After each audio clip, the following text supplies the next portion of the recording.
Welcome back to the Talk Yours podcast. We are less than 1 week away from the NBA season. It is currently October 16th. The season starts on the 22nd, 23rd for a lot of teams, but those teams aren't making the playoffs, so who cares? Just kidding.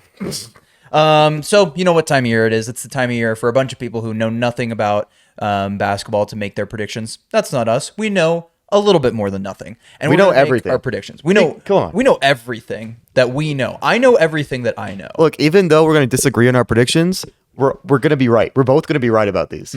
Yeah. There's going to be 2 MVPs, 2 six men, 2 finals winners. Yeah. Why not? Yeah. All right. Cool. But yeah, that being said, you can probably guess what this is. We're going to be getting into our predictions for a lot of the NBA season. We're going to be starting with awards. Then we're going to be going to kind of our conference finals and then finals predictions for which teams are going to make it. And then we're going to be going through Ringer's top 100 players list and kind of giving our opinions on that and kind of just going through our 3 likes and dislikes from that list. And I think that's all we got for you guys today. If you've been watching us, you know, we've been around for a minute, really trying to, you know, go at it more now. And, you know, we really appreciate all your support. We crossed 400 not too long ago, 400 subscribers, and had our most viewed video ever. Yeah, thank y'all for that. And It's incredible. So we're about to actually hammer. We've never this early into the season. Well, it hasn't happened yet, but hopefully in the next week, we've never actually had this podcast going during the season. No. Which is kind of crazy because that's when the basketball is actually happening. It's always been like a summer thing, and then we drop off. So hopefully now we're actually just gonna give y'all so much content. But that's enough about us. Let's get into the actual NBA players and talk about what y'all came here to see. So, starting it off, where else can you start but MVP? I feel like this award has been really predictable in recent years. Yeah. I personally don't think it's going to be as predictable this year.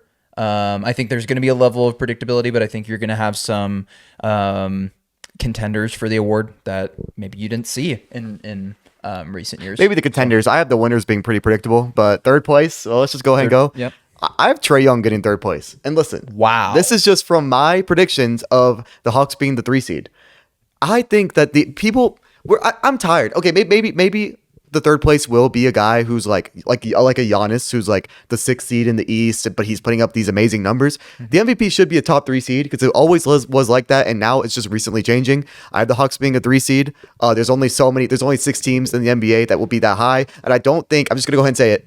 A guy like Donovan Mitchell isn't making my top 3 just because he has so much help. Yep. A guy like Jalen Brunson potentially could, but I think the media loves giving a new player an award. And Trae Young won't win the award, don't get me wrong, but he will lead the league in assists again. Maybe the scoring won't be there, and that's why I don't have him winning MVP or anything. He's not going to average 30 and 12. Yep. But overall, I just think the media's going to give him his flowers. Fair enough.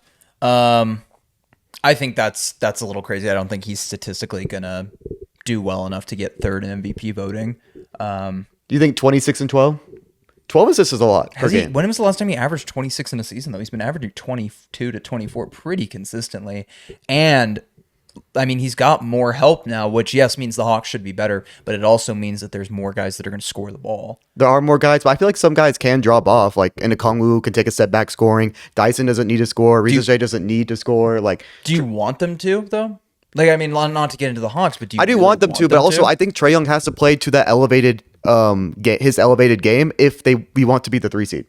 And what is his elevated game? Is it 26 and 12. But I think that's what it is. how does he get there while being more efficient? Is my question. By making his goddamn shots. And then that's the problem. it's just Trae Young is a make or miss player a lot of the time. I think now You he know? doesn't have to chuck as many half court threes because he actually has more weapons next to him versus previous years. And for that reason, he will be more efficient.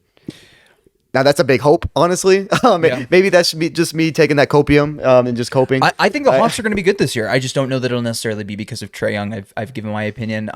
One of my hot takes, if you didn't see our Eastern Conference predictions video, first of all, go watch it. Second of all, one of my hot takes was that Jalen Johnson would be the best player on the Hawks by the end of the year. So obviously, I don't think Trae Young is going to be top 3 in MVP voting.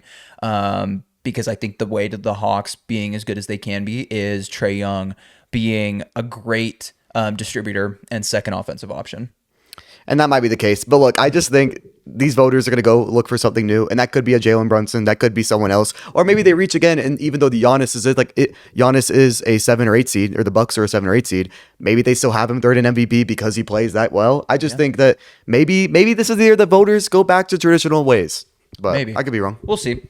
Number 3, I have Nikola Jokic as my third That's guy. absolutely crazy. He finished second last year. Oh wait, you have the Nuggets as the 4 seed, don't you? So you don't have the No, Nuggets. I have doing them that. as the 3 or 4 seed. No, I have them as the 3 seed.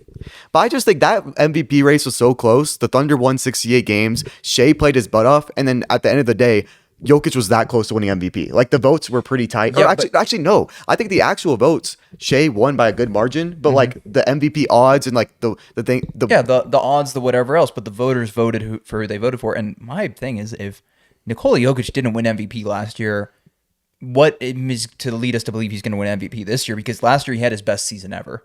So now we're just saying the rest of the league is going to drop off. Like I get it, he was close to Shea. There's 2 other guys. Number 1, I think a little bit of voter fatigue is setting in, which will put one of these guys above Jokic, and I think another one of these guys is just going to have an all-time season. Like a legitimately all-time season. we'll see who you're talking about. I don't. Let's just get through it. Who's your number 2? My number 2 is Victor Wembanyama. Wow. Okay. That's. Wait. Where do you have this? How could you have the Spurs be? Where did I have this? I think I had the Spurs 7. And you think he's going to second in MVP? What are his numbers looking like? Give me a prediction right now. I think his numbers will look like 27 and 12 with, 3 blocks a game, almost 4, and a steal and a half a game. You are valuing defense a lot to have that be second in MVP voting. I think so. Even though 27 is a massive points per game is a massive jump. Actually, it's not, I swear he averaged like 22. I guess 5 points per game is a big jump. But the thing is, there's a difference between the media devaluing defense when it comes to players who are role players or who are defensive specialists, and the media devaluing defense when it comes to a star like Victor Wembanyama. Victor Wembanyama, as good as he is offensively, is known for his defense and has become a star because of his defense, right? Because he is so much absurdly better at defense than everyone else in the NBA, right?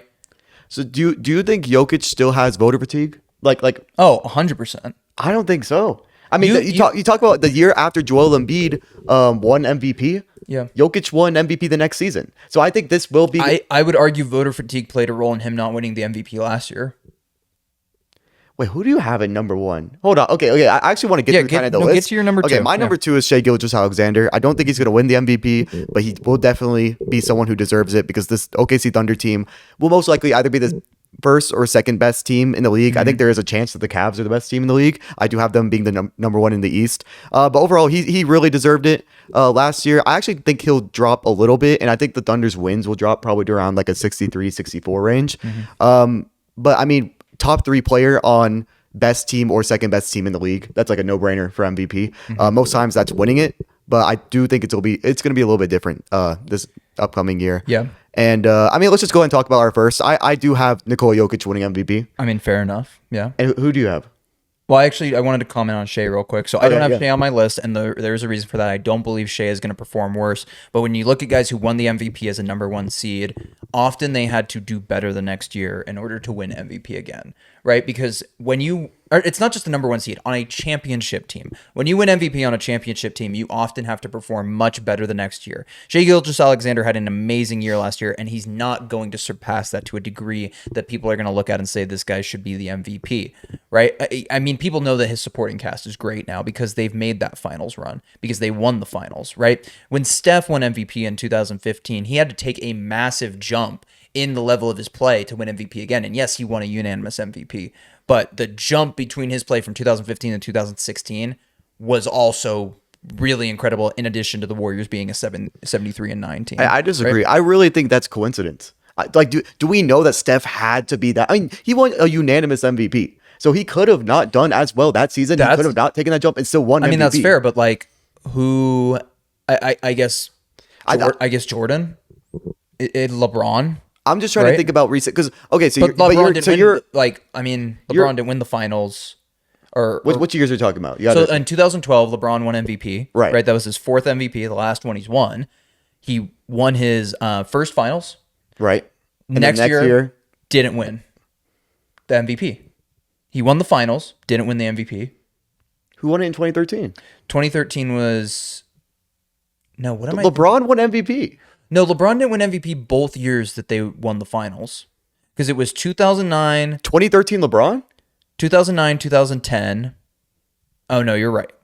Yeah, 2011 was Rose. Rose. 12, 13. LeBron, KD. It was LeBron. Yeah. LeBron, I really LeBron, think KD. that, okay, so, but your argument But you're talking is about once- LeBron James. Your argument is once they win a championship, then voters won't care as much? Is that what I you're feel trying like to say? once they see the degree of help they have to be at another level. And I don't think Shai Gilgeous-Alexander is the definitive best player in the NBA. Now, you could make an argument that he is, but I don't think he's the definitive best player in the NBA. LeBron James and Michael Jordan, at both points in time, they won a championship and then won MVP the year after, were the best players in the NBA. Full stop. No one argued that, right? I understand that, but you don't even have Shea top 3.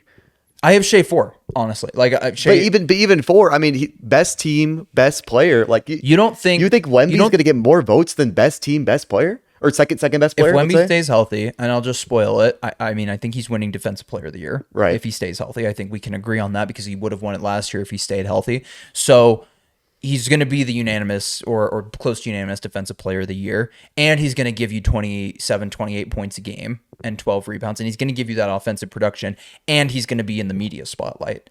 Now, the media already is like 50-50 on Shai. Like, they really don't push him as hard as they could. I don't think they're 50-50 on Shea. I think they're 50-50 on Shea and Jokic. You give him like a guy like Giannis, and Giannis doesn't get the media love either. We talk about other top guys. Luka, is he getting the media love? No, he never really has. I really think it's between Jokic and Shea, and I just can't even kind of fathom neither of them winning it. Wait, who did you have at number 1? You didn't even say it My yet. number one, and this just goes to a difference in philosophy between our. I think you think more along the lines of like you got to think about who the voters are going to vote for, right? But my MVP, the player I believe will be by far and away the best player in the NBA this upcoming season, as I also mentioned in my hot takes in our Eastern Conference video, is Giannis Antetokounmpo. I believe that Giannis Antetokounmpo will have an all-time season. He's going to have his best season ever this year, statistically. I feel like he's going to average 35 plus points a game. Oh, right. You did say 35. And I feel like he is going to have, I mean, that roster, we agree, that roster is terrible. That roster is absolutely garbage. yes, Like, it is. They might, outside of Giannis, be the worst roster in the NBA. Yes, they are, which Now- is why he can't win MVP.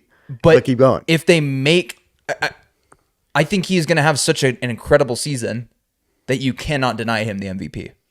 I think there's been so much dialogue in recent years about Kobe Bryant not winning the MVP in 2006 and James Harden not winning the MVP in 2020, right? These incredible seasons where these guys put up 35 plus points a game and carried their teams to the playoffs. You mean 17?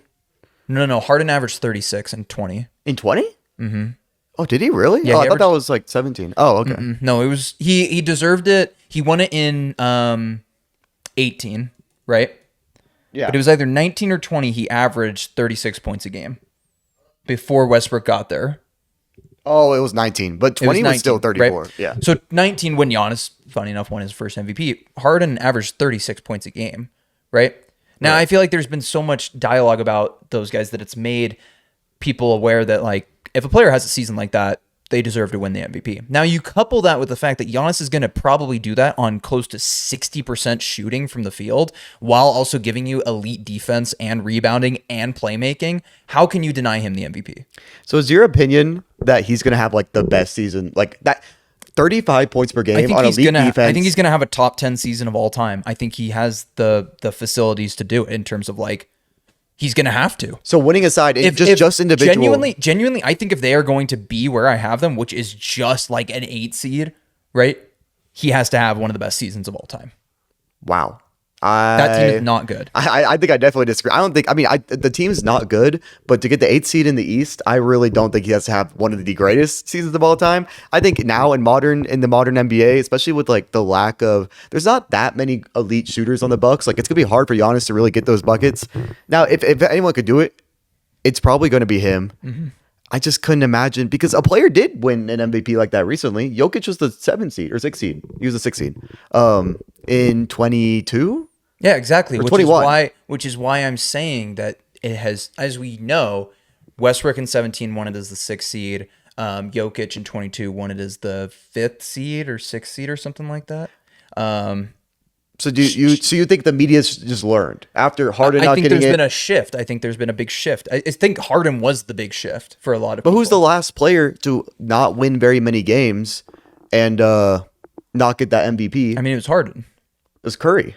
Or it was Curry. That's right. It was Curry. Yeah. So that was 4 years ago. And if Curry would have made the playoffs, he would have won MVP that year. Oh right, he didn't Because he barely. lost the If play-in. I know for a fact, and whatever, I know for a fact, I know in my heart of hearts that Stephen Curry would have won the MVP if his team made the playoffs as an 8 seed because he was just that good that year. He was almost better than 2016 that year. Yeah, no, Like- he was incredible. I don't know. I think the media really does love Jokic, and the fact that Jokic didn't win the MVP because I think that something happened. I think a switch happened where when Joel Embiid won that MVP in 22, right? Yeah, 22. Yeah. When Embiid won the MVP in 22 and then choked in the playoffs, I think that's the switch where it's like Jokic is gonna win MVP every year from here on out if he deserves it, unless there is like a legacy kind of season from someone, and that was Shea. Now, I guess you're saying that's Giannis, saying that's but Giannis. the fact that Jokic won the MVP as a 6th seed, even though that was like 4 years ago, just goes to show that I don't think any player under a 4 or 5 seed will ever win MVP over Jokic because that's how good Jokic was. That's how much the media loves him, where he could be that low of a seed and win the I MVP. get that, but the problem is if Shea Gilgeous-Alexander does what he did last year, and if Jokic did what he did last year, then you cannot give Jokic the MVP. Because you've already said Shea No, because Gilgeous-Alexander. now Shea has the media. The media doesn't love him anymore. He already won the MVP. That's why I have Shea second. So you think it's just gonna like flip back I think and it's forth fatigue. between Yeah, those two voters guys? fatigue. Like, Yeah. is that what you kind of? if those are the two that I mean, deserve I it. could see that happening. And look, I'm not like both those guys are in my top 4, which is still like they have a good chance to win the MVP. I just personally think like the narrative of there's already so much media attention. I think we're done with narratives. You want me to give my dude? I think Russell Westbrook won that MVP because of narratives, and in truth, Harden deserved it, and something like that will never kind of happen again. Because I mean, you could say Russell Westbrook. He made his case. He averaged a triple double. It was the first time anyone had done that. But in, again, they in were a 50 7 years. seed. It doesn't matter because he had such a legacy season. He averaged a triple double for the first time in 50 years. First time anyone's ever done that in 50 years. He broke the triple double record, which was a record that multiple people had been quoted as saying, "This is unbreakable. No one's ever going to break this." Right? And what He record is broke- Giannis going to break? But I'm saying like that I level don't know, of man. like legacy season. You know what I mean? Like he doesn't. I guess he doesn't have to break a record, but I don't know, dude. It's tough. I really disagree. I don't even know what else more to say, but I guess I'm playing it safe and you're playing it risky because if this is your prediction, to not have Jokic or Shea at the 2 spot is kind of insane to me as well. Like you really like true in your heart, you don't think Jokic or Shea will be 3 or 4, or sorry, will be 1 or 2 in MVP voting. No. Okay, let's see. I like how bold you're getting. I get we'll bold see. in the other awards, a little bit bold. You want to go to Rookie of the Year? Yeah, let's go to Rookie of the Year. All right. This is a little bit more predictable. Yeah, I think two of the 3 we might even agree on. Yep, I think there's one we'll definitely disagree on. Definitely. Yep. Number 3, I have Trey Johnson. Number 3, I have VJ Edgecombe. Oh, okay. Yep. I honestly think he might be the 3rd best player, maybe 4th, but 3rd best player in this whole class. He's going to get a lot of opportunity with the Wizards. I think he will have a season where he averages like 16 in his rookie year, Yep. which some years, maybe even last year, that would have been Rookie of the Year. This is a good class. Yeah, this is This is an a really elite good class where that's not going to cut it. But overall, I just loved what I saw from Texas. I loved what I've seen in the summer league so far, or in the summer league in the preseason so far. He's just overall a bucket who is willing to pass, and that's like honestly, like I really hope that he carries that trait over for years because we already see someone like Cam Thomas who says, "Did you ever see the interview of Cam Thomas being asked? He's like." Are you gonna be passing the ball a lot to your teammates? Like, are you gonna try and be a leader and all that? He's just like, I'm just gonna play my game. Cam Thomas just said, "I'm just gonna play my game." Like to the most like obvious alley oop of being a good teammate ever. Like minus 10% teammate chemistry. That I just Man. and I really hope Trey Johnson doesn't get those traits because that's the kind of things that are gonna hold Cam Thomas back. That's the reason that Cam Thomas isn't gonna get paid. That's the reason he didn't get paid. The reason he didn't get paid. Like, yeah. No, I love Trey Johnson, and honestly, him not being top 3 for me is not a slight against him. I think VJ Edgecombe is going to come out of the gates firing with these injuries for the 76ers. Yeah. And I think he's going to get a lot of attention early on, and even if that fades later, he's a guy who I think is going to be a contributor as a rookie on a playoff team, because I have the 76ers finishing 4th. Yeah, one of the two. 4th. I think I have them finishing 4th in the conference. And I think just that level of attention he's going to get is going to help him. Whereas Trey Johnson is on the Wizards. I mean, that's true, but You he's gonna get the usage. I don't know. I believe in VJ Edgecombe. I hope he gets the usage. These scores, there's too much going on. These scores, the last guy to efficiently score and do so in any sort of volume as a rookie was probably, I'm trying to think. Most of these guys aren't like good volume scorers right out of the gate, right? They have all the tools to do it, but they struggle to do it because it's harder to do that in the NBA. Now, do I believe Trey Johnson is going to be a really good player? Yes. Yes, I do. Do I believe that he as a volume scorer is going to put up numbers that are eye-popping enough on good enough efficiency to like warrant him being over a couple of these guys? You don't think it's not right away. efficiency? I think the Wizards have too many young guys that are going to take a lot of shots. I think maybe eventually he will become the focal point of that offense. Who is the focal point? There isn't one. It's, I guess, That's CJ why- McCollum. that's why personally I think Trey Johnson could just guess take it's that. CJ McCollum, but you have AJ Johnson, you have Bub Carrington, you have Trey Johnson, and let's not forget you also have Alex Sarr, who operates on a different level of the court, but still needs touches and still needs to get to develop. I still think shots wise though, I mean, ignoring the Chris Middleton and CJ who might not even be on the team at the trade deadline, it really is like Bub Carrington's the only other guy who's gonna probably take a bunch of shots. Other than that, I do love their core of like they have a bunch of guys that don't need to shoot the ball a ton to be effective. Yeah. But yeah, Edgecombe, yeah, I believe in him. I think they have too much going on. Apparently Embiid's actually on track to play the first game of the season, which is great. Paul George isn't. Hey man, But fantasy draft. yeah. Yeah, cool. Number 2, we're definitely going to disagree because you're not going to have him top 3. I have Ace Bailey. That's actually hilarious. Why? I have Walter Clayton Jr. Oh, so 2 different Yeah. Jazz players. Yep. I mean, I can't blame you for having Clayton, but let me just talk about Ace. I truly believe I was so impressed from what I saw in the preseason. I think he already might have an injury, but hopefully he should play come his first game. But I think he's going to start. I really think he'll start at the 2, which is an incredibly tall shooting guard. He's like 6'9", but his NBA scouts really overlooked him. And I was even planning on making a whole video about this, but I'll just kind of spill it here. People hated the fact that Ace Bailey has like no sort of creation ability. Like if you give him the ball to dribble 4, 5, 6 times and put something up, like he can't get to the rack, he can't get to the hoop very effectively. But there's also the flip side of that, because that's like such a Carmelo Anthony-esque take of like you have to have this bag and get to your spots or whatever. Ace Bailey is elite at scoring the ball with 0 or 1 dribble. And that's kind of like the most ideal NBA player ever. A guy who doesn't take up too many dribbles and can score efficiently. I mean, you talk about the most criticized guards being, some of them being like Trae Young, who, is too ball dominant and has to do a lot in order to actually operate his offense. Ace Bailey's the opposite. He can just catch and shoot over anyone. Even in the NBA, he did it so much in college, but I think even the NBA, he's tall enough where it's going to be effective. He's that good of a shot maker. And I mean, it depends on which listed height you're going with.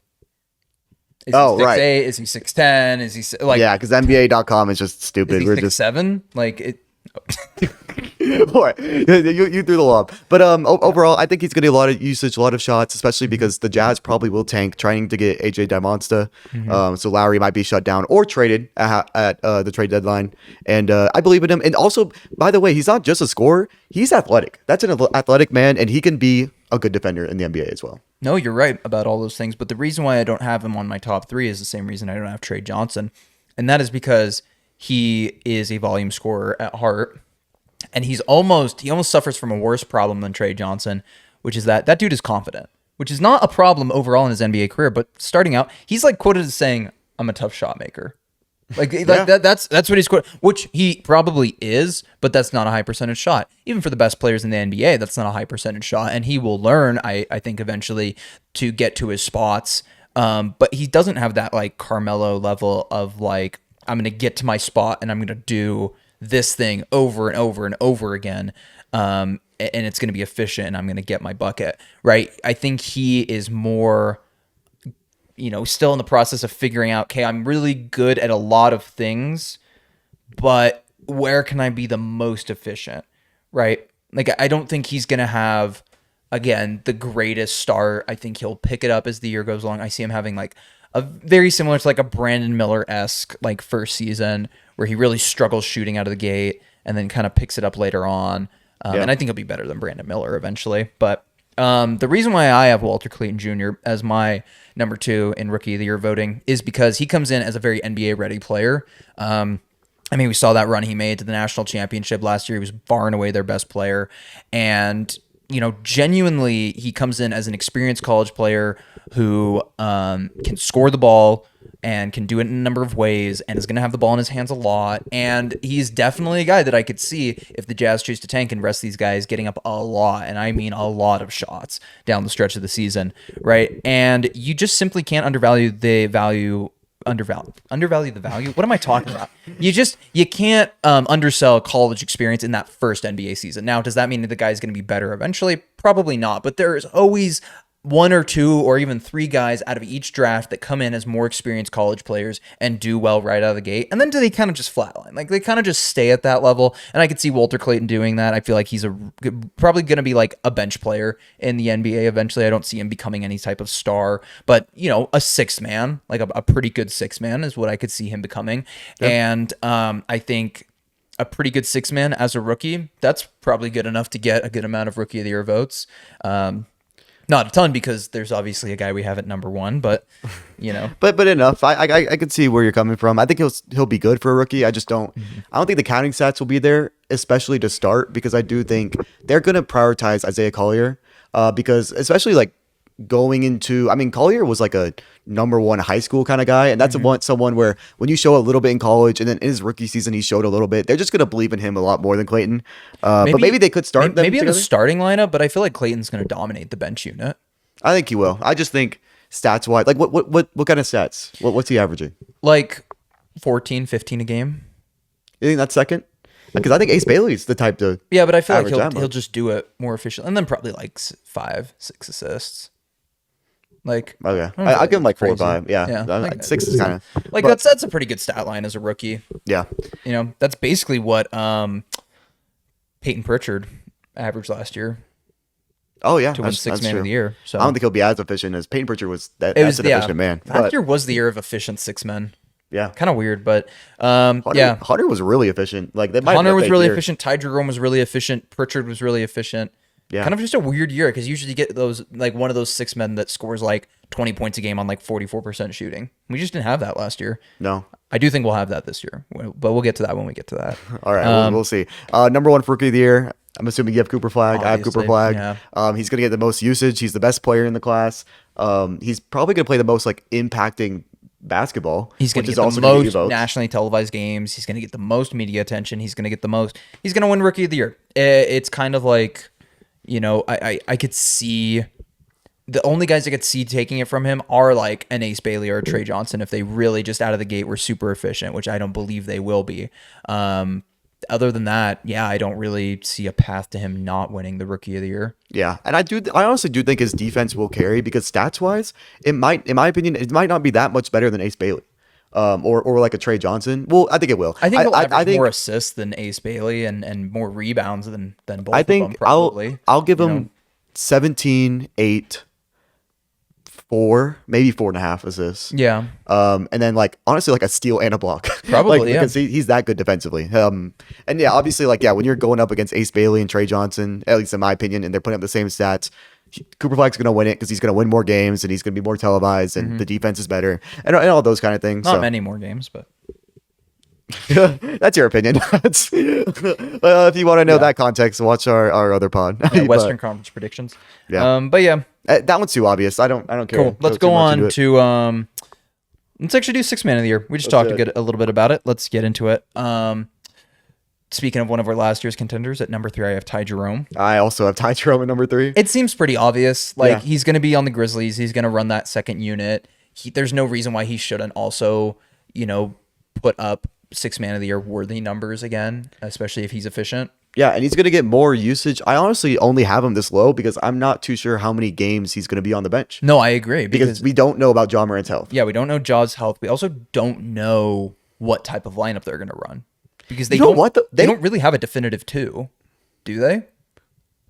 Actually, no. Who's their 2? Is it KCP? Oh, it is KCP. I yeah. guess. So you probably they're- run KCP. Their backup 2 is like what? I guess you'd say who's the small forward? That's the rookie. Is it Jalen Wells?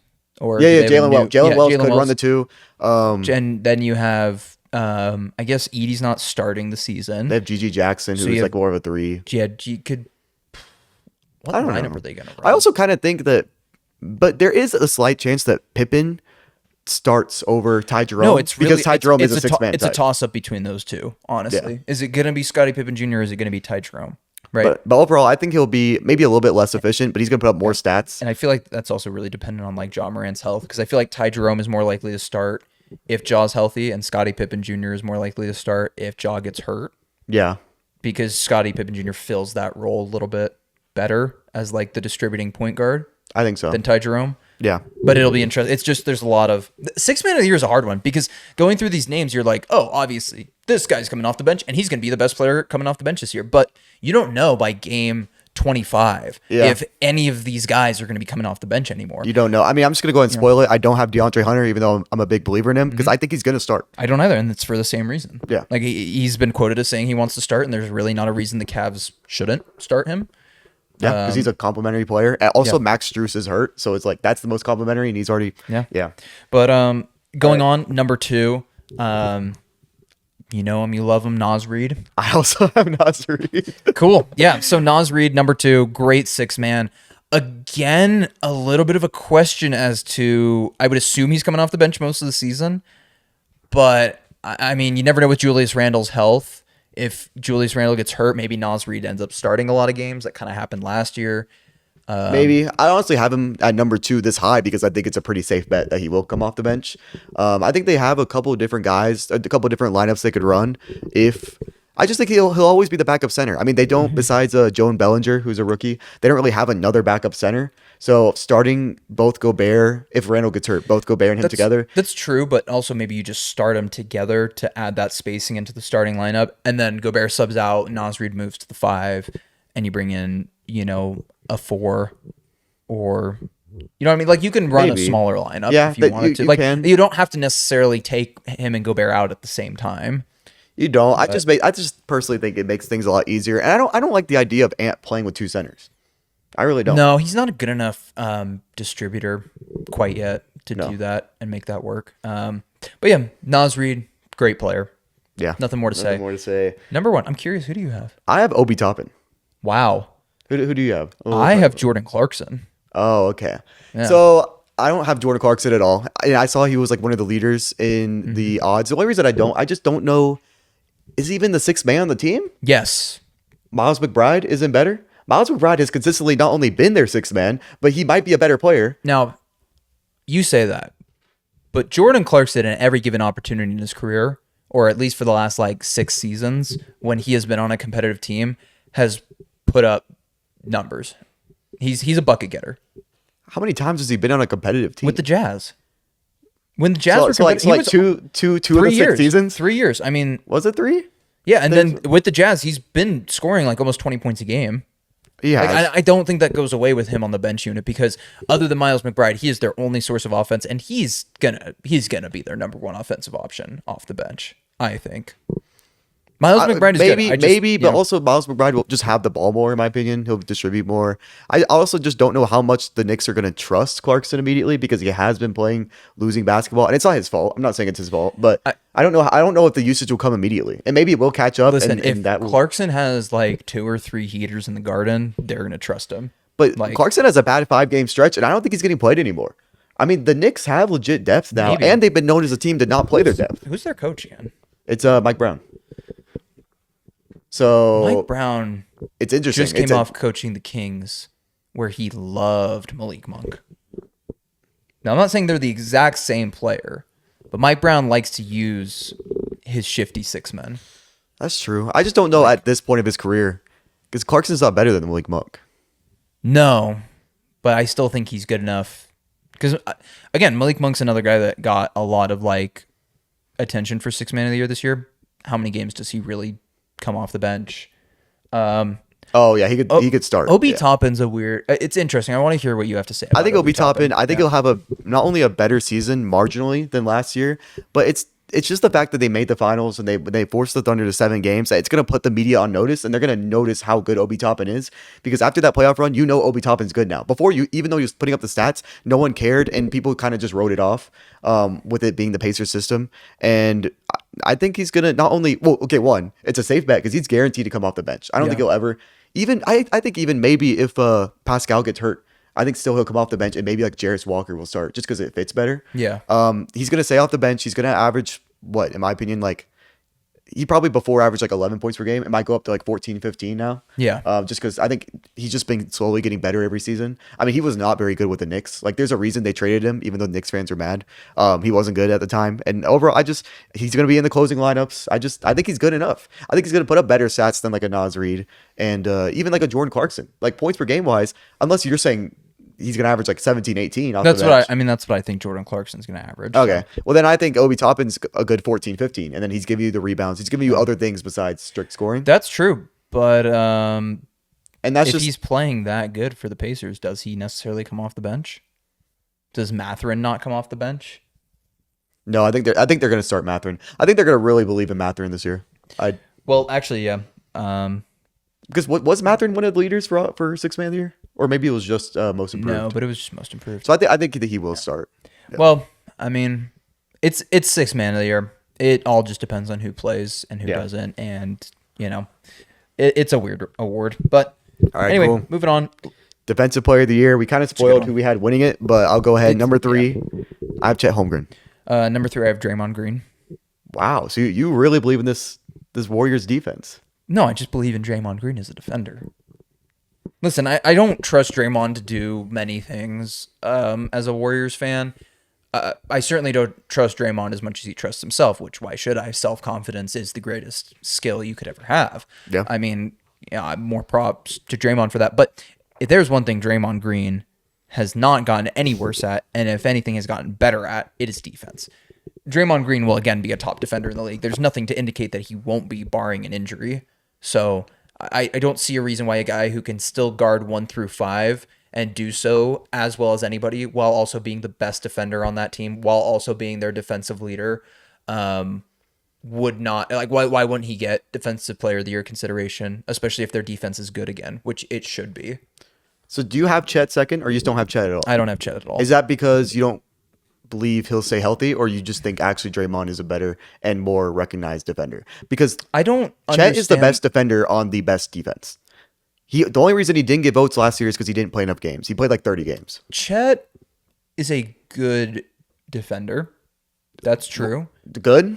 He's also supported by so many good perimeter defenders that it's hard to it's hard to actually analyze how good a defender he is. You remember how good Rudy Gobert looked and has looked when he's surrounded by good perimeter defenders versus how bad he looks when he's not, right? Do you know, like, Chet Holmgren? Whoa. Rudy Gobert? The Jazz had no good defenders when Gobert was there. And he won Defensive Player of the Year multiple times. There were no good defenders on that. The best and he got defender besides he got him- exposed in the playoffs. right, in the playoffs, but when it comes to this is a regular season award. I mean, fair enough. So Yeah. So Chet Holmgren, do you think he's gonna have more blocks than Rudy Gobert? Then Rudy, I think it'll probably be like the same, if not Chet gets a little more. You think he's gonna have more blocks than Rudy Gobert? You think he's gonna average almost 3 blocks a game? What was the difference last year? I don't know what the difference is. last year, You look it but up. Rudy Gobert averages like 2.5 blocks a game. I mean, I personally think the best defender on the best defensive team, which I think there's no way the Thunder aren't the best defensive team. The best defender is going to be top 3 in Defensive Player of the Year. Chet Holmgren is by far the best defender on the team. He's a top 5 defender in the world. and it's crazy that he's doing Chet all this. Holmgren is a top 5 defender in the world. Yes. What?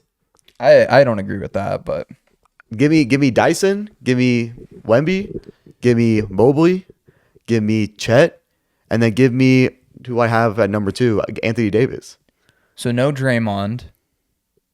Not at this state, no. So I don't. No. I mean, outside of Dyson, I value like legitimate rim protectors. I think rim protecting is by far the most important type of defense. And Draymond Green is a good rim protector, but it's not as good as these guys I'm naming. yeah, but It's not Draymond an Green AD or isn't known Chet. as a rim protector. He's known as a do it all. Right. I just don't think do it all defenders are as valuable.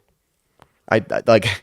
I don't know how you especially because the say guys that. I'm listing are also good in the lanes, and they're good at a lot of different things. And I think Dyson's an even better do it all defender than Draymond. I mean, Dyson actually doesn't. Besides the fact that he's not an elite rim protector, he doesn't have a defensive weakness. Like, I guess. and this is someone who honestly is kind of lower on. Dyson is not going to win unless he averages 3 steals again. He's not going to get Defensive Player of the Year consideration. right. That's why I don't have him getting defensive player of the year consideration. So because I think rim protecting, Rudy not only Gobert. is rim protecting more valuable than any other kind of defense, but the media recognizes that. The media loves shot blockers. damn, I guess Chet did average 2.2 blocks a game last year. And how much was Gobert? Only 1.4. Oh, yeah. So he dropped, yeah. But so yeah, I guess Chet did get blocks, but I don't. Top 5 defender on the bet. You gotta understand, like, it mattered. The fact that Mobley won defensive player of the year, it was actually a little bit controversial because I don't believe their defense was their defense that good last year? I know their No. offense was easily number Their 1. defense wasn't It was like that number 9. good. It was So like honestly, top 10, but yeah. that's why some people even had Draymond because the Warriors defense was that good. Yeah. So just for the reason of the script flipping this year, I'm going to value teams or players that are on a really good defense. I guess I'm not mad at it by that logic. And the only player who's going to be the exception to that is honestly Wemby. Because Wemby, the Spurs were probably like number 8 in defense, but Wemby was that good and put up that many stocks, yeah. blocks plus steals. Yeah. No, yeah, he did. So So who's your number 2? yeah, my number 2 is Evan Mobley. Evan Mobley. I He won it think- last year. I think it's a safe, bet.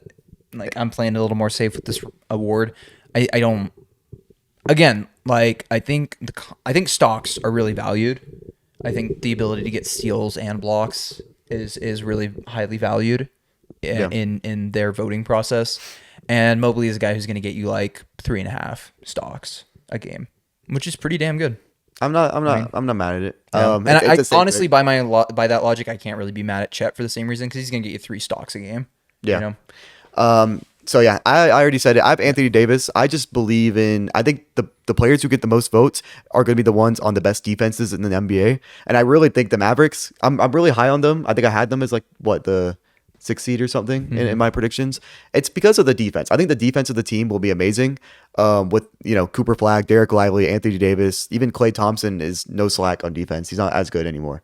But he still plays defense. Najee Marshall. Anthony Davis has to play 65 games. But he does have to play 65, so that's a risk I'm taking. I think he will, and I think he'll be And our second. number 1 guy has to play 65 games too. So that's That like, is also true. I mean, he hasn't. He's only done it 50% of the time because he did do it. He did do it his rookie year. He played like 70, which is I mean, yeah. So hopefully, and it was a freak injury, but Speaking, Wemby is number 1. Freaks. Yeah, Wemby. He's a freak. I don't even think the Spurs might be maybe like. I don't even mean trying. I'm not trying to do the meme, but like either 6 or 7. In terms of their defense in the NBA, like I don't think they'll be a top 5 defense. They don't have as many guys besides Castle and Wemby. Like Harper might be a good defender, but as a rookie, that's always hard. And then Sohan gauge. might be, but also Sohan's already hurt. So It's like that's Fox unfortunate. is he's got Slightly quick below hands, and he's obviously going to get a lot of steals.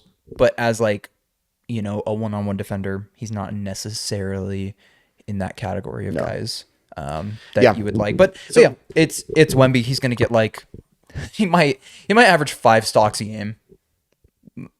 He actually might. Yeah. Over 3. And then he could do those long arms. Apparently now people are saying he's legitimately 7'7", like, Yes.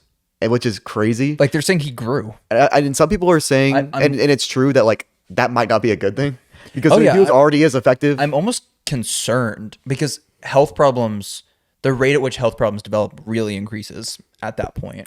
I will say I was watching a YouTube video on it the other day, and I think it was actually a Jimmy High Roller. Yeah, I watched the same video. And so I'm pretty sure what he was saying was that if his height doesn't come from actual health problems, it's not as big of a deal, and they can actually play basketball.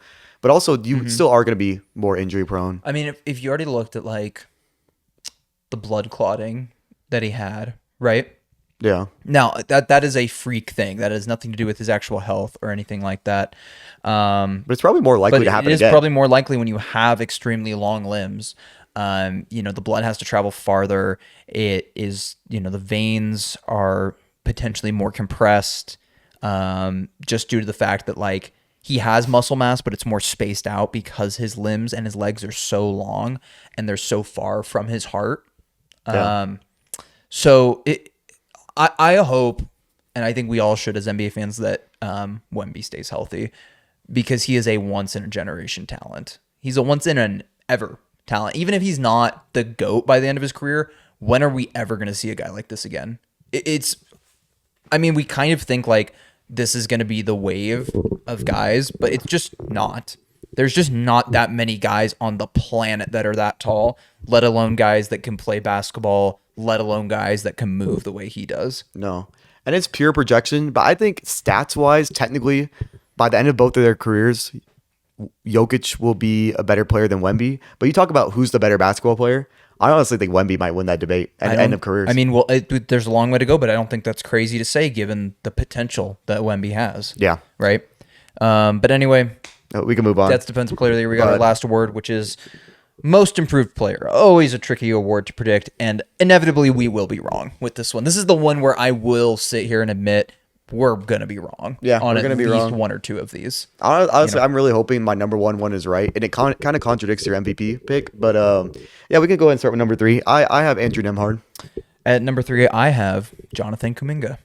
Okay, so you believe that Kuminga will get his opportunity this year on the Warriors versus previous I years? believe he has to. I believe if they have championship aspirations, they have to believe that somebody other than Steph Curry and Jimmy Butler can score the basketball.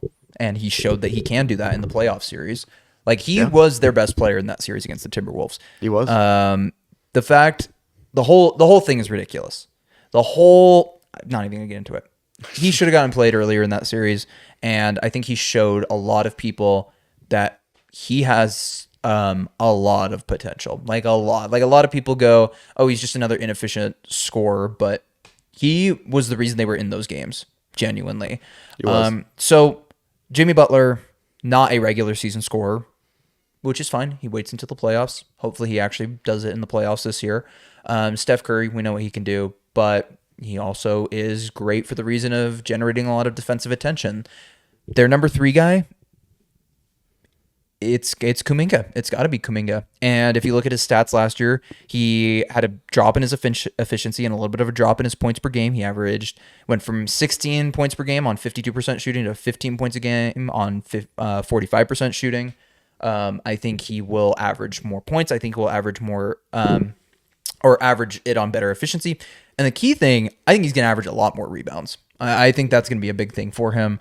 I think it was something that obviously Steve Kerr and his relationship it's talked about a lot, but one of the big things they've talked about is Jonathan Kuminga's commitment to rebounding as a part of the team effort. And I think that's a big deal to jump like 4 or 5 rebounds a game because he's only averaged like 4 a game. In terms of player development, but most improved player, I don't think anyone's going to care about He's rebounds. third in most improved player. He's third. Like okay, third. You know what I mean? Then yeah, and he's on the Warriors, who have the most what? nationally televised games this year. He's on the Warriors, so Yeah, it's that's like true. that's a big deal too. 15.5 points per game last year. What's it next year? I think 19.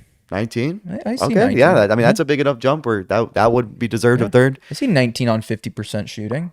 He's at the rim a lot. Okay, you know? that's a lot of belief because not many players can shoot 50%. I've averaging listen. 19. If you have watched this podcast at any point in time, I'm a Jonathan Kuminga believer. Even within the Warrior system, I think it can work, and I think it should work, and I think if you have guys that want to make it work, it will work. Okay. I have Andrew Nemhard for very boring reasons. His stats will go up because Halliburton's hurt. I don't think he'll be that much better, but I could see a world where I think last year he averaged like 12 points per game. It could go up to like 15. Assists can go up to like 6, Yeah. 6.5. Yep. And yeah, it's kind of as boring as that. I just think Matherin's going to take all those shots. I got to be honest with you.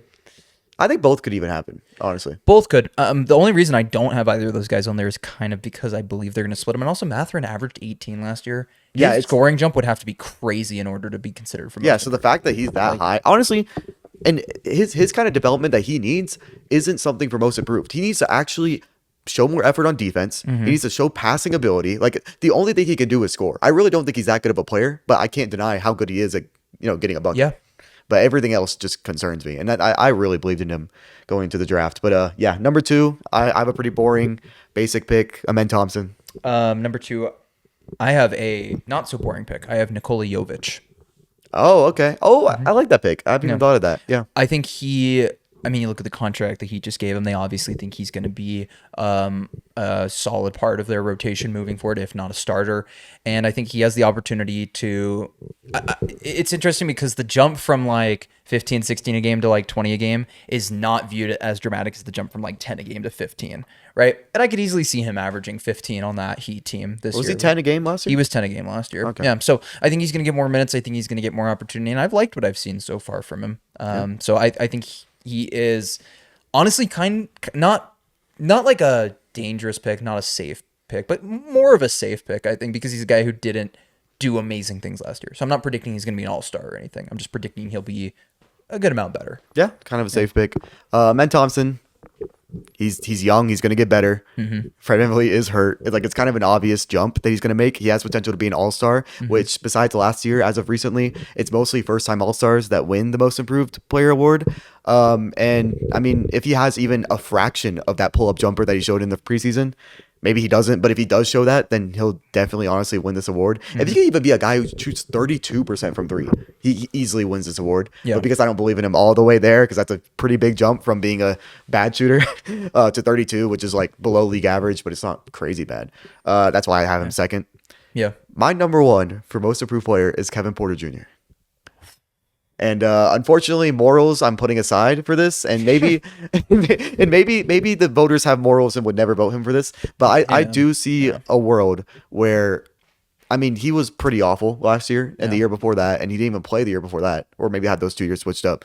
But So he's been bad for the last as long as you can remember. pretty much. And all of a sudden he's going to Besides like that one game when he was traded to the Rockets where he dropped 50 on Drew Holiday. Yeah. You're just embarrassing. remember Drew. that. I swear like every bucket was on Drew too. I swear every couple of years the Rockets have gotten some sort of like hyper athletic guard who can score the ball, who thinks he's the future of their team, and then he gets traded.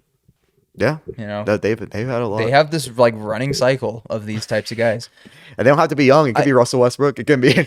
Listen, I don't hate the pick just because of the potential he's shown, and if he lives up to it, he probably would win Most Improved Player. I just don't believe he will. I just don't think he has the talent. No, I think he has the talent. I don't think it will translate to on the court production. And why is that like just you not believing in him, or you think I the don't. Bucks just won't give him the shots? I don't believe in. I think the Bucks will give him shots. I just don't think it will like. I think it's Kevin Porter Jr. has the same problem that rookies have when they come into the league, is that he has a ton of talent and he knows he has a ton of talent, and so he takes really awful shots. And I don't see that changing, frankly, especially in a system with Doc Rivers, who does not have a handle on that team at all, right? It has not his entire time that he's been there. And where he's going to get a lot of shots anyway. Like this is basically just putting him back on the Rockets, right? Yeah. You know- Well, the Rockets with Giannis. Yeah, but I mean, I think Giannis is going to benefit the most out of like, and I also genuinely I could see, and I'm not basing this on any of my predictions, but just considering this, I could see the Bucks doing like a Cleveland Cavaliers 2018 fire sale at the trade deadline and just bringing in an entire new group of guys, sans Miles Turner. And that's You know the what I mean? case, but I will say if I think KPJ, Miles Turner is more likely to win Most Improved Player than Kevin Porter Jr. I don't think so. He just played with Halliburton. I mean, well, like what kind of jump would he have to make? He just averaged. But like, he's going from being the third or fourth offensive option, or really in that system, it's like Halliburton and Siakam, and then everyone else is kind of how it worked. I mean, he's not the second option. I mean, is he not? I feel like Kuzma's still going to be, even if you don't like it, Kuzma will be the second option. I used to love Kuzma too, because University of Utah played great on the Lakers. Like you were like, dang, this 6'9", 6'10", you know what I mean, can shoot, can handle the ball. Can even rebound. He showed that on the Now Lakers. he just doesn't do anything. I- Tony Snell stat line. And I mean, he was traded at traded at the deadline. Why do I always say traded at half? traded at halftime. Harrison Barnes. He was traded at the deadline from a losing Wizards team. So hopefully, with a whole offseason of getting into the winning mentality, hopefully he changes things around. I guess, but guys that get traded from losing teams to winning teams to the deadline, if they're going to be contributors, they usually are right away. Maybe, but maybe I don't know. Maybe this is different. Anyway, my first pick is boring. It's the same as your second pick. I have Amen Thompson, just for a lot of the reasons you stated. I maybe believe a little bit more in his 3-point shooting going up. And also, basically what you said. It's primarily just been first-time All-Stars winning the award recently, and I think Amen Thompson has the best opportunity of any of the guys on this list to be a first-time All-Star. Yeah, so it sounds like we both have the ideology that a first-time All-Star will win the award. Yeah. Kevin Porter Jr. Do you think Kevin Porter Jr. is going to be a first-time All-Star? Look, man, it could happen. If he wins the award, he might be. If Kevin Porter Jr. is a first-time All-Star, I will buy a Kevin Porter Jr. jersey and wear it on this podcast for the rest of the season, every single episode. That would be... Oh, it'd only be halfway through the playoffs? But, because, by the time the award comes out, Yeah. it's but still, that'd be fine. No, if he's an Dude, if he's an All-Star. if he's an I all, think. yeah. If he's Kevin an Porter all-star. Jr. makes the All-Star game, I will buy a Kevin Porter Jr. jersey and wear it every single episode of this podcast for the rest of the year. All right, and then if he's a first-time All-Star and I'm right, I'm gonna ask someone to make a Kevin Porter Jr. cake, and then I'm just gonna dunk your face in it, just Why do I get punished twice? because you were wrong. Because you were wrong. I don't agree to these terms. Well, Listen, I already signed a contract with my evil landlord / boss yesterday, so Yep, not me. yeah. We both have evil contracts. But God. all right, cool. But yeah, Amen Thompson. I mean, it's the boring, but it's the obvious pick, honestly. Yeah. I don't think it was as obvious before Fred got hurt, but now that he's hurt, Amen could be a 20-point per game scorer, even if his jump shot honestly isn't that good. I mean, he's that athletic and has that many chances. He's playing with that many playmakers. And you look at what he averaged last year, he's going to jump already from what his averages were last year because the fact that he was a starter for half the season or a little more than half the season.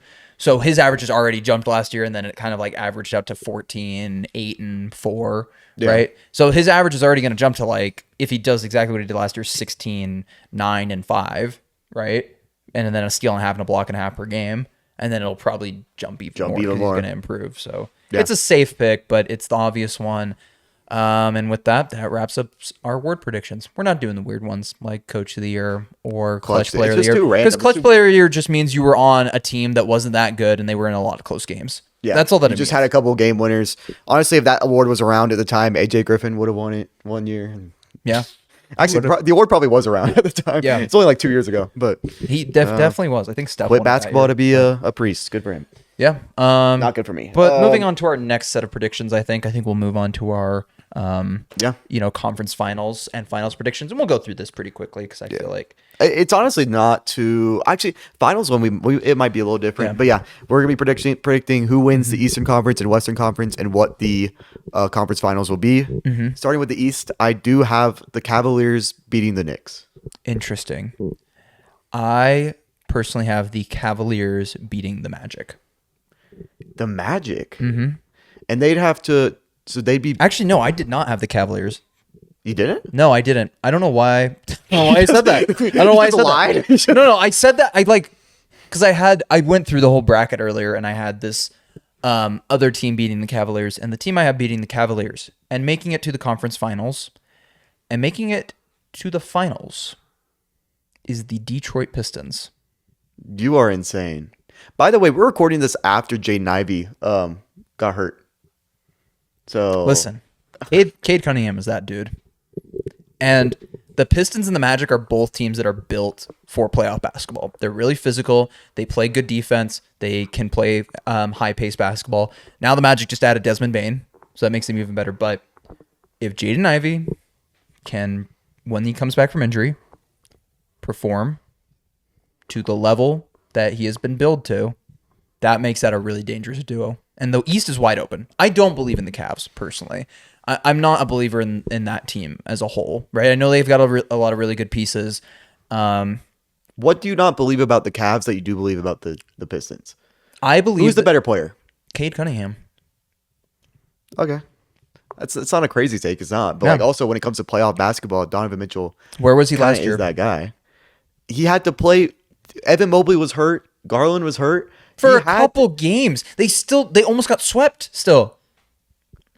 But a couple games out of 5 games is a lot of games. Yeah, but Bobby, when they were healthy, they lost by 35. Did they? What was Yeah. that game 1? That was game 4. They were not healthy game 4, were Yes, they? they were. Yeah. I Garland swear and Mobley Garland were both back game 4, and they lost by 35. Do you believe in Garland? Because Garland was the one who really stunk it up in that series. No, and that's like I don't really believe in the Cavs. Like, just to be honest. I just think that's insane. They have so much more talent. You're betting on a team with Tobias Harris starting. I mean, I don't know. We've never seen Tobias Harris make the finals. I mean, we haven't seen any of these Cavs Sure, players. yeah, do it. we've never seen the Cavs players but make the finals either. but it's just more. It's more believable. Yeah, It's- look, Cade Cunningham is that guy. And if So you're really believing in Jaden Ivey too, though. Like you have to I believe do. the whole team. I You like can't just believe. No, in I Cade believe in Jaden Ivey. I believe that their additions are going to be good. They added Kennard and No, they didn't. That's the Hawks. That's the Hawks. I'm dumb. They added God, who did they add? Let me look. Duncan Robinson. Yeah, it was LeVert and Robinson You believe in those guys? as complementary pieces. Yeah. I mean, he was a starter or like a 6-man for us, but like when LeVert was on the Hawks, I did not like his brand of basketball. mean, It's that's way fine, too but selfish. It's He got traded from the 1 seed in the East to the Hawks, because he didn't even play for the Cavs. He barely played for the Cavs, I'm pretty sure. I guess. So the fact that he's going to go to the Pistons and start making an impact. And they also have. I like Jalen Duren. I like Isaiah Stewart for what he is as a backup big. Do you believe in Jalen Duren for playoff basketball? The guy who can't. I mean, what's his free throw percent? Maybe it's high and I'm just tripping, but I'm pretty sure he can't make a free throw. I mean, I don't know. So I mean, those are the kind of guys who can't get playoff minutes sometimes. What was he? Never mind. I mean, 70% last year. That's It was completely 78%. fine. So That's just that's Jared fine. Allen. I think that one's a little higher. But overall, I mean, just the Cavs have the talent, and they probably should have. No, I'm not gonna say they should have beat the Pacers. The Pacers were the better team, but they did have to go through injuries, and I think they're going to take a smarter approach where Mobley wasn't getting many shots up in the playoffs, which I think was a huge loss for them, and they've already made that focal point in the offseason. And Mobley has said he said for himself in the interviews that like, hey, I'm going to take more shots now come crunch time, because I believe in him being legitimately that guy. Talk and action are two different things. We'll see what happens come playoff time. All these guys are saying they're going to do this and do that. We'll see what happens when the chips are down. Often the guys that are already good are the guys that are still going to be good. I don't think the Pistons are built for playoff basketball. I think they are. I think you've got Their spacing is awful, especially if you include Jaden Ivey and you believe in him. Jaden Ivey shot 40% from 3 last year in 30 games. Yeah, it's a small That's sample, 30 games. but it's 40% from 3. Also, how open probably was he's not legitimately. Why is he not going to just be that open? Because again? no one's a shooter now. Asar Thompson's not a shooter. Jalen Duren's not a shooter. Tobias Harris is an all right shooter, probably like 38 from So three. But Malik Beasley was that big of a difference. Maybe they'll re-sign Malik Beasley. He's still a free agent. I mean, he is. Like- they're also going to be playing Ron Holland more. They're going to be playing just a bunch of guys who I don't think they might not get past the first round, in my opinion. But we can talk about. And then who do you have them beating? The Cavs, though. I have them beating the Magic. Oh, so yeah, you'd have. So wait, in your prediction, do the Cavs? Who do The the Cavs lose Magic. to? So I had the Magic as my 3 seed, and they beat the Knicks. And I have the Pistons as my 5 seed, and they would beat the Sixers round 1, and then beat the Cavs. Wow. Okay. Well, I'll talk about mine. Mine was pretty boring. Cavs, in my opinion, the number 1 seed beats the number 2 seed. Wow. I know, Incredible. crazy, and it's the Cavs being the Knicks. I think the Knicks are built for playoff basketball, but the Cavs are just too talented, and they actually work together. They were like the greatest offense ever last year statistically, and I think that could drop off a little bit, but I don't think that much. I mean, there's a reason they won like 65 games, and they're gonna show it this year. All right. I mean, Well, yeah, cool. I'm going boring in the West, though. I think mine's boring as well. Yeah, I've got Thunder Rockets in the conference finals.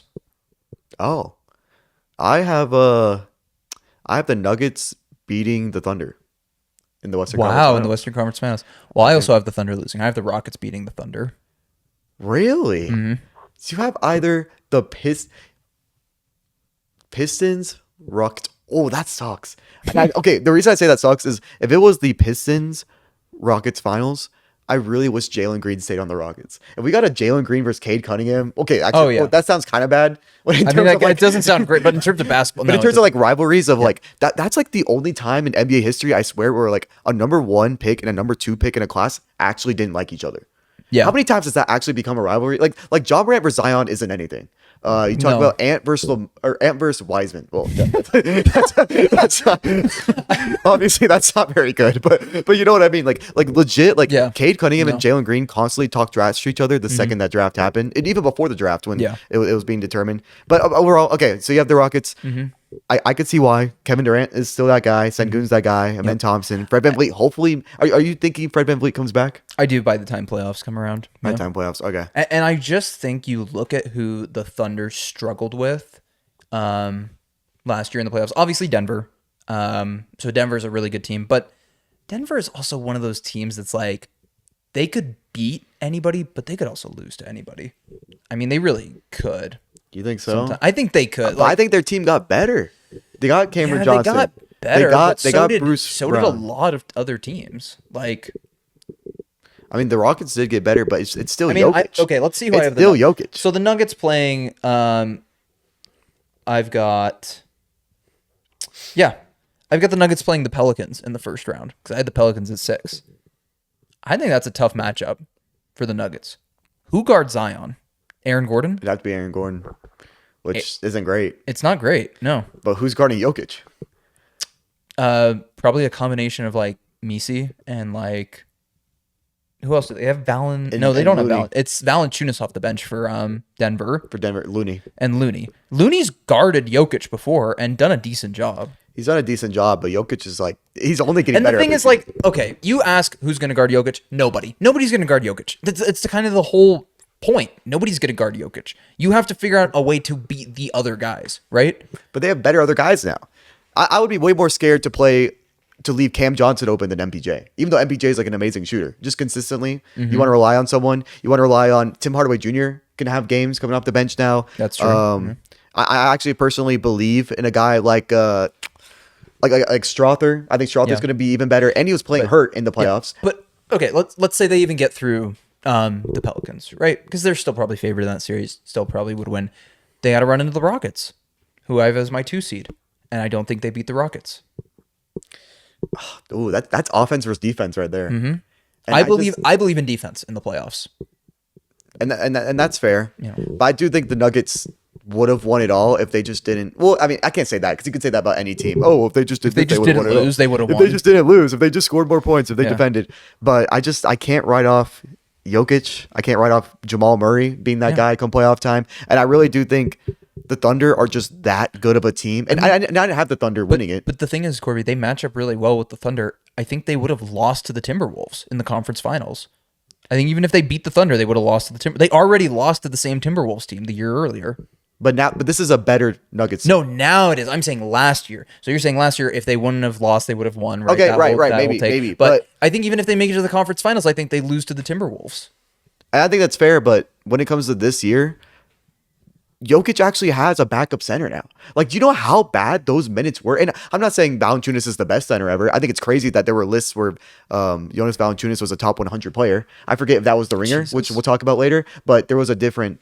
Jonas Valanciunas is a top 100. I think ESPN had him as a top 100 player. Probably, yeah. Which Because is- ESPN constantly lives like 3 years in the past. Yeah. I mean, and Jonas Valanciunas could put up the stats, and it doesn't matter because his defense Yeah. really isn't all that good. But he's still 10 times the option of whatever they're running last year, outside of like Aaron Gordon playing the center. Yeah. And even by the way, the Nuggets could have won that again with the ifs. I don't even like using ifs, but Aaron Gordon did get hurt in that game 7, and that was I guess, but you want to talk about a team. So going back to this year, you want to talk about a team that has all the facilities to shut down Nikola Jokic as much as he can. Steven Adams and Alperen Şengün are both good defenders in their own right in different ways in the paint. Nikola Jokic will not move Steven Adams. That's like taking away Jokic's biggest advantage on offense, which is that he's bigger than most every defender. Jokic just never played for Steven Adams in a playoff series. Yeah, I really wonder how that I goes. don't think it would go as well. I think Jokic will still put up numbers, but I mean, you saw what the double big did to him in that series against OKC. He was still good, but he wasn't, great by any means. He was pretty inefficient. Yeah. Right? I think double big lineups against Jokic work really well, and I think the Rockets have a better defensive double big lineup when it comes to guarding Jokic specifically. No, that's fair.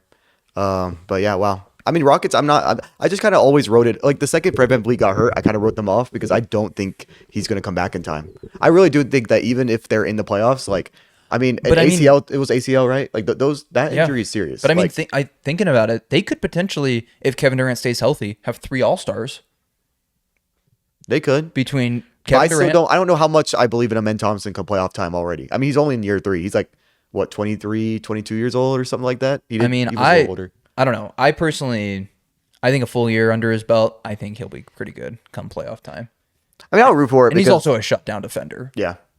I mean, I would be excited for your finals matchup. And then mine. Yeah. So I have Cavaliers Nuggets.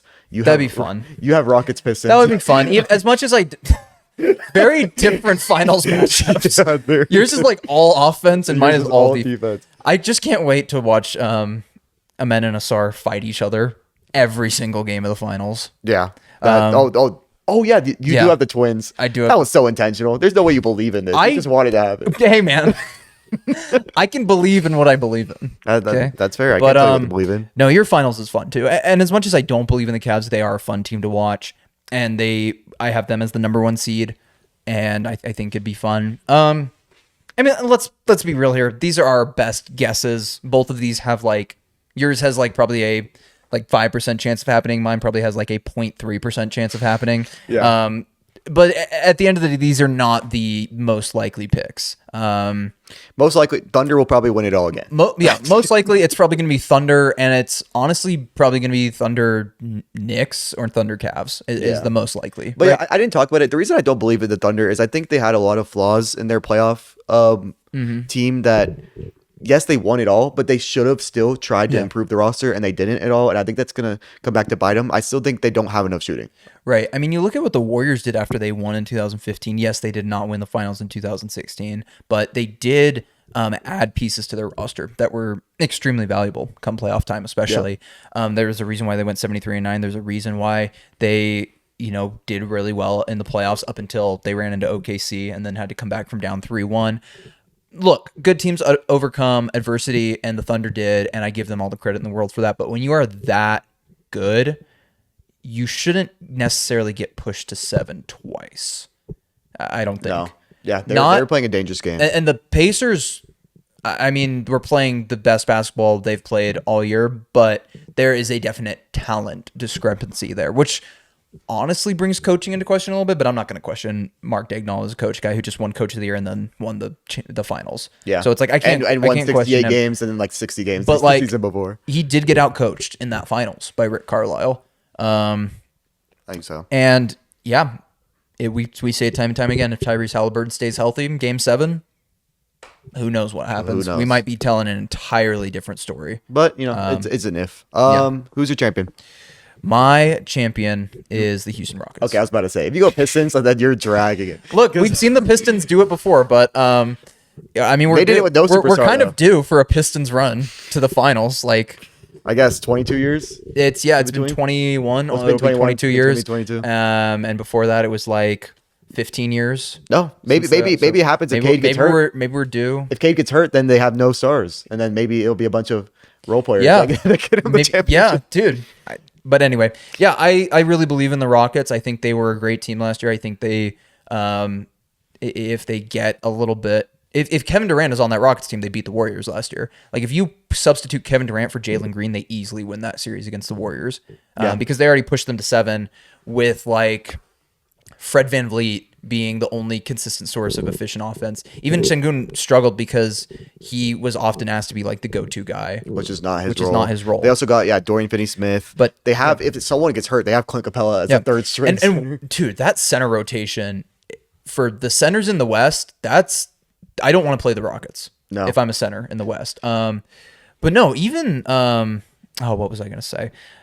Oh yeah, Sengun, right? his offense is talked about a lot. He's kind of talked about as like a mini Jokic, whatever. His defense is actually incredible. I was shocked in that series how well he defended. There was a couple plays where he got isolated on Steph and he stayed with him. Like Steph didn't like blow past him. Like maybe Steph made a tough floater, but he made it tough for him. And I think that level of switchability is so valuable when you want to run double big, right? Like we talk about it with Chet, right? And Chet's versatility we talked about a little bit earlier. And that's why the Thunder can run double big with Chet and Hartenstein. And even then you saw that be a little bit flawed at times where they had to take Hartenstein off the court. Yeah. But I think the Rockets can do that even more effectively because I think Sengun moves really well. I think he's got quick hands. And I think even though he doesn't have great athletic ability, I think he's got great anticipation and can get blocks based on that. So I think just you want to talk about the defense of the Rockets. He doesn't get lumped in that conversation a lot, but he's a really important piece of it. Yeah, no, I definitely agree. And they have an elite like 8-9 man rotation. That's great for the playoffs. I have the Cleveland Cavaliers beating the Denver Nuggets. I genuinely believe in this that's team. not shocking in that series. Just because I truly think Evan Mobley is going to take the step up. And not that he's ever going to be as good as Tim Duncan, but the Tim Duncan comps are real because he is that kind of player who's just going to play winning basketball. I think talent-wise, they probably should have made the finals last year. It's just a matter of a little bit of injuries, but also it's just, I don't know. I do think that coaching, while he did, like he was in contention for coach of the year. What's his name? Is it JB? Yeah, JB Bickerstaff. Yeah, JB Bickerstaff. I think the coaching is going to be even better. I think they missed a lot of shots that they made in the regular season, which I will say that just because that you make a bunch of shots in the regular season doesn't mean that's the real you. And maybe, Hunter isn't a 42% 3-point shooter and Ty Jerome isn't actually supposed to be a 43% 3-point shooter. The thing is, everyone's percentages drop come playoff time. Because it's more physical, though. It's really just a matter of, for me, can the Cavs match the physicality in the playoffs? That's true. But I will say, the underrated piece that will get them this championship is Lonzo Ball. Lonzo Ball will make a big impact. Yeah, I mean, he has to stay healthy. I like Lonzo a lot, so I'm not mad at that at all. And also, they do have I am a believer in Larry Nance Jr. I loved him as a center for the Hawks, and I think as a backup, he's good. I think they do also have a different backup. I'm forgetting who it is, but they believe in Sam Merrill, I guess. No, I got a question for you. Who do you have winning Finals MVP? It'll be Mitchell. You think? Oh wait, actually, I don't know. Because if they play Denver, and Mobley guards Jokic, no, you're right, and Mobley shuts down Jokic, it's an Iguodala situation. And I don't think Mobley shut down LeBron, but But I don't even know if Mobley will be guarding Jokic. You think they'll put Jared Allen on him? I don't know who. Oh, actually, no. You put Jared Allen on Aaron Gordon and make him beat you from 3. Yeah, I think so. And then Mobley, unless like Mobley gets like a quick foul. But yeah, I think actually no. I think Mobley would win it. Playing against Jokic, it has to be big versus big. You outplay the other big. Yeah, it will be an Iguodala situation. Except it won't be as drastic, I don't think, because Mobley and Mitchell are just as good as each other, in my opinion. Yeah. Whereas like Steph should have won that Finals MVP. Yeah. But, yeah. So we both have new. We both have new champions, or one that haven't won in so long. And I do want to give my Finals MVP real quick because I haven't gotten a chance to talk about him yet. I've been talking about a lot of other guys on the Rockets. Been talking about Sengun. Talked about Thompson earlier. Kevin Durant often gets disrespected due to the fact that he left the Thunder, right? Yeah. Now, do I think he should have left the Thunder and gone to the Warriors? Absolutely not. I think it's an extremely weak move still. But Kevin Durant, what is undeniable is that this man is a top 10 basketball talent of all time. Now, maybe he's not a top 10 basketball player of all time, but he's a top 10 basketball talent of all time. And he is still Kevin Durant. I mean, he still is one of the top finals performers ever. He still is a guy who can get you an easy, smooth 30 on 54% shooting whenever he wants to. He's still a guy who's a great distributor. He's still a good rebounder. And he is an assassin. Like, he is one of the guys, it doesn't get talked about enough because he went to the Warriors and because people view him as weak, but that dude is an assassin. He wants the shot in the last moments of the game. I often say Steph Curry was the leader of that Warriors team. Kevin Durant was the closer, though. Kevin Durant was the guy who got the ball in the clutch to, put the game away.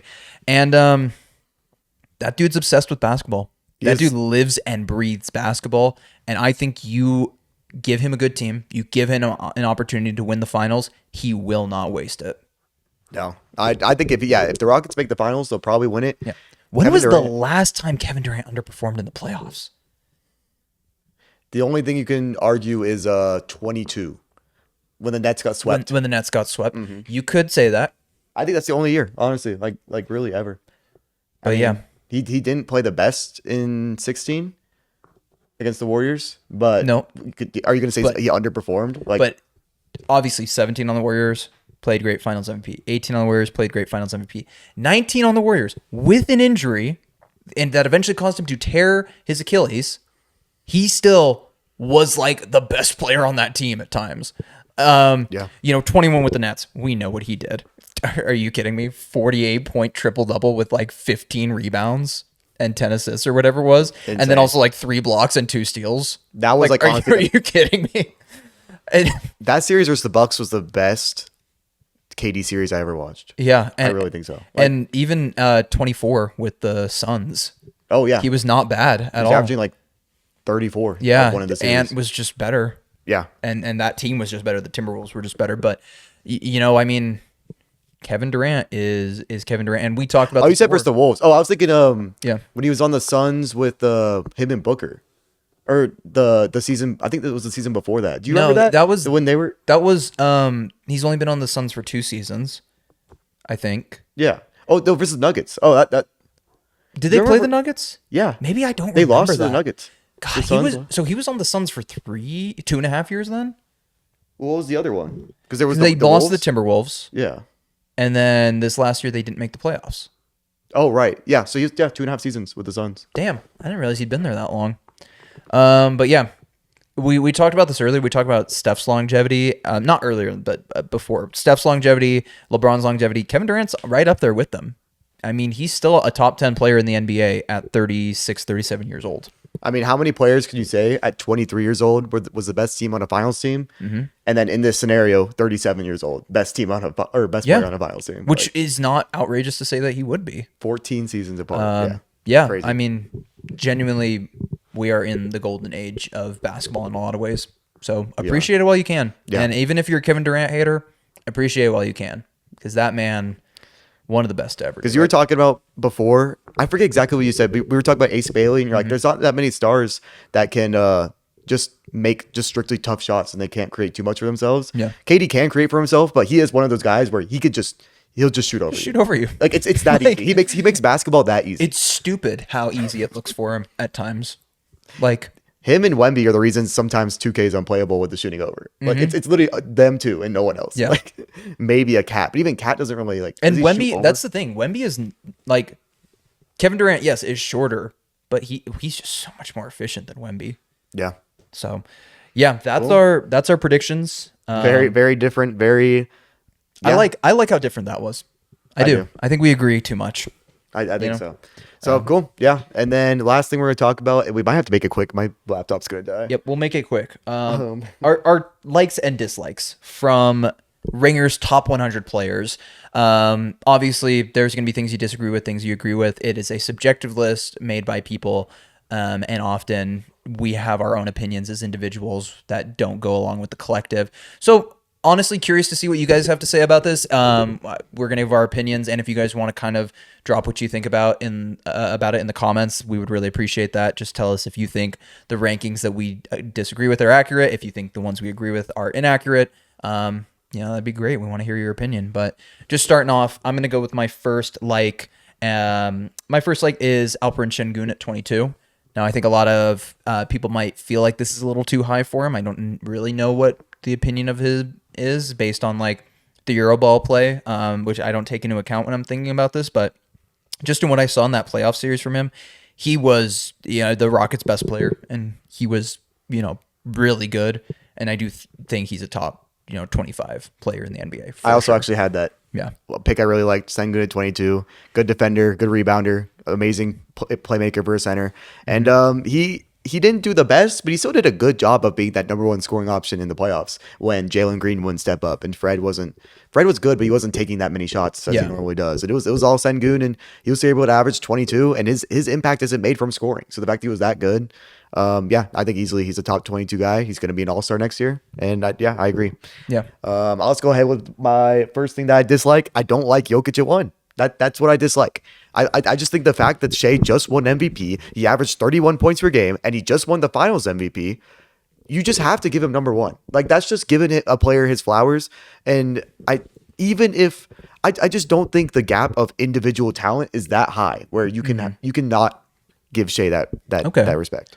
I'll ask you this question then. Just to I'm just curious if this is a consistency thing. Would you give Steph Curry number 1 player in 16? 16? Yeah. Would you say he was the best player in the league?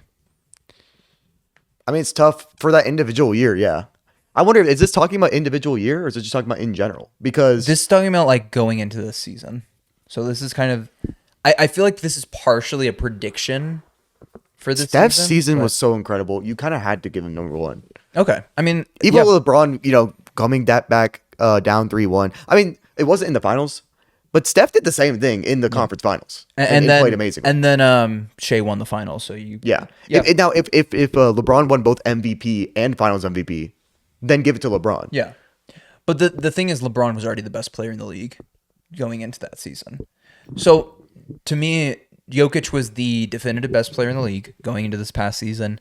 Did Shea really do enough to usurp him? I mean, the MVP debate was so close, and their series went to 7. But Shea outplayed Jokic head-to-head. In that playoff series, Jokic was not that good in that series. And I'll give Jokic all the flowers in the world of being an elite playoff player. Yeah. It was not that series. I don't disagree with the take of Shea at 1. I do think Jokic at 1 is my personal take, but I don't disagree that you could argue Shea at 1. I just don't think you can dislike Jokic at 1. I think one of those guys is 1 and one of those guys is 2. I just think at least for this specific list, you have to put Shea at 1. But maybe, I mean, yeah. What's your dislike? My first dislike is Donovan Mitchell at 8. I don't personally think he is the 8th best player in the NBA. I think he's a good player, but I don't, this might be a hot take. I don't think Donovan Mitchell is a superstar. I don't even think that's a hot take, to be honest. Maybe not. I think maybe that was a hot take like 4 years ago. But yeah, I mean, I don't know. Yeah, maybe it's not, but you have him above Cade. You have him above Anthony Davis. You have him above Kevin Durant. You have him above Jalen Brunson. Those are 4 guys I would have above him right there. Yeah. I don't disagree. I dislike him being in the top 10 personally. I'm not a fan of it. I think he's a great player, but I do not think he is top. I don't think he's top 10. I don't think I think he is maybe top 15. I think he's like 15, 14. That's a good range for him. But yeah, he's not top 10. 8's a little ridiculous. Yeah, I agree. I didn't put it, but yeah, I definitely agree. Yeah. And then I'm gonna do the second one I liked because we agreed on the first. I like Mobley at 16.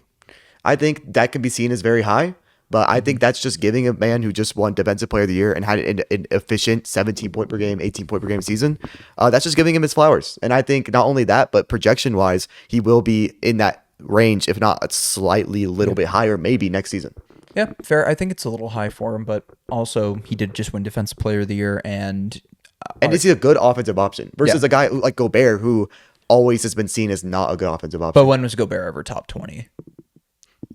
I kind of want to go back and look and see like where Gobert was ranked after every defensive player. An idea for another video. My second like is Denny Advia at 53. I feel like, I the guys around him is where I say like this is good because he was put above a lot of guys that people would consider to be stars or pseudo stars or like really good players. He was above Brandon Ingram. I just don't agree. He was above Brandon Ingram, but I don't think Brandon Ingram should have been that low. That's fair. Yeah. So, but I like Denny Advia at 53. I think that's a really good spot for him, and I think he really earned that in his play, and I think he's going to be even better this year. So, all right. Yeah. Second dislike, Anthony Davis at 12.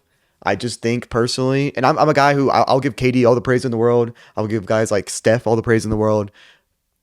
He was below them too. He was below Donovan Mitchell. He was below a lot of guys where I think. Hold on. Yeah. Sorry, we just wanted to give you a close up. Yeah. I just personally don't believe in ranking players, but like what, taking injuries into account? Rank them based on how they play. Yeah, but the hard part is when you get to guys like Zion. Like, you want to rank him based on play, but also part of play is availability. Now, I think Anthony Davis's availability is a little bit exaggerated in terms of like how often he's injured when you Yeah. actually go and look at how many games he's played. So I do see. Yeah, AD plays a lot more games than Zion. Like So I said, maybe I would Zion I would makes have sense. him over Donovan Mitchell. I think he is closer to being a top 10 player. Yeah. You know? Yeah. So my second dislike is Chet Holmgren at 23. This is a little high for me. Jalen Williams was also at 15, which some people might say is really high. But you kind of brought up a point the other day when we were talking, and you said he had his Pippen run. Yeah, he was the second best player on the championship team. He was really good. He was an all-star. He was all NBA, and he had a 40-point game in the finals. Yeah. What did Chet do to deserve to be 8 spots below that? He didn't. And I'm a huge Chet guy. I love Chet. He's a player I've seen most in person ever of any basketball player. And he was bad offensively. He wasn't even that good offensively in the regular season, but in the playoffs, he was very bad offensively. Now, I know he won a championship, but I think, crazy enough, I think a guy like Alex Caruso might have contributed more to them winning that championship than Chet did. Yeah. Well, Alex Caruso specifically. But Yes, use that's Alex Okay, Caruso okay. specifically, not a guy like Alex Caruso. Okay. I was about to say, Specifically. like, the other role players, like I'd Yeah. take Chet over him, but yeah, Alex Caruso. No, Caruso was huge. He was guarding Jokic some of the possessions, which is just insane and shows how good of a defender he is. Yeah, no, I definitely agree with you. Even being a Chet guy, that was definitely too high. Last one I like, and it's a player being actually as low as they are versus the other two. Interesting. Christian Brown at 79. I like that because I saw other platforms have him like in the 50s and 60s just because of how efficient he was. And by the way, he did shoot like 56% from the field, which is insane because he is a guy who takes threes sometimes. Yeah. But we can't overvalue him just because he plays with Jokic because he gets like very, very easy and good looks. Now he is an amazing cutter and kind of creates it for himself a little bit, but playing with Jokic will give you those numbers. I don't think you can just rank him over other guys who have to make tougher buckets. I agree. My third like is Tumani Kamara at 84. Now that sounds a little low, maybe, but if you look at the guys he's ranked around, he's definitely been slotted into that tier of guys like these are pretty good guys. He's around DeAndre Hunter, and like Jalen Duren and guys like that. And I think Tumani Kamara is gonna be even higher than this coming season. I think he's a really good defender. The only reason I don't have him in my like defensive player of the year voting is I just don't think he'll get the attention playing in Portland.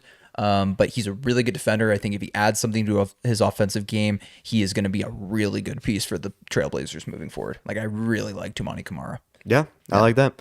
Last dislike, Trae Young being at 31. And I'm just going to say, not just Trae Young, but just like John Morant was 35 or 34 or something. Tyrese Maxey was 33. And then you look at the guys ahead of him, and Fox is ahead of him, Jamal Murray is ahead of him, and Garland is ahead of him. I just think those three, the first three guards I named, are better than the last three guards I named. The problem is Jamal Murray is the biggest like problem on that list because he is so, the opinion of him is so carried by his like, I guess his performance in the playoffs, but his team success. Yeah. Like, But also, he wasn't even that good against he wasn't that the good. Thunder. No, he wasn't that good last year. No. Which was a letdown. I would say he's been good in a lot of other years. And then Garland might have been playing through an injury, because he was hurt in the playoffs, Yeah. but he wasn't good in the playoffs. Nope. Versus the Pacers. And Maxey deserves more respect than that.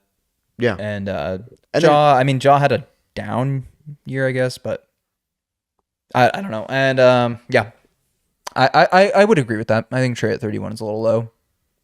And at least if you're not a big Trae guy, at least put John Morant and Maxey a little bit more. I mean, I think given what we saw from him last year, I did in my take say like Trae's around 30. I think Jalen Johnson will be higher than that by the end of the year. So Yeah. But yeah, my last dislike, and this really just depends on your opinion, I guess, of this player and what's valuable. But Lou Dort at 68, and I just want to really quickly name the guys that are ranked below Lou Dort at 68.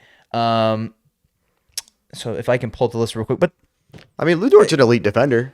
okay, so you better have Chris Dunn then, that high. an elite defender that can't play offense. Lou Dort's a way better defender than, not way better, but he's a better defender than Chris Dunn.